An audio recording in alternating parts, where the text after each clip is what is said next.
এক ফকির এক কুকুরকে বলল, তোর 3টা খারাপ অভ্যাস রয়েছে। কুকুর জিজ্ঞাসা করলো, কি সেগুলা? তখন ফকিরটি বলল, 1 নাম্বার, তুই সব সময় দেওয়ালে প্রস্রাব করিস। 2 নাম্বার, তুই কোনো ভিখারি দেখলে ঘেউ ঘেউ করিস। 3 নাম্বার, তুই রাতে ঘেউ ঘেউ করে মানুষের ঘুম নষ্ট করিস। ফকিরের এই কথা শুনে কুকুর বলল, আমি জমিনে প্রস্রাব করি না, এই জন্য হয়তো কোনো বান্দা এই জমিনে বসে আল্লাহকে সিজদা করবে। আর আমি ভিখারি দেখলে এই জন্য ঘেউ ঘেউ করি। ভিখারি কেন আল্লাহর কাছে নাচে, মানুষের কাছে চায়। আর আমি রাতে মানুষের ঘুম নষ্ট করি এই জন্য।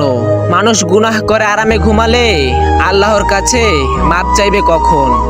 একটাবার চিন্তা করে দেখেন, যেই কুকুরকে আমরা দূর দূর করে তাড়িয়ে দেই, সেই কুকুরও আমাদের নিয়ে ভাবে, আল্লাহকে ভয় পায়, কিন্তু আমরা মানুষরা সেটা পাই না।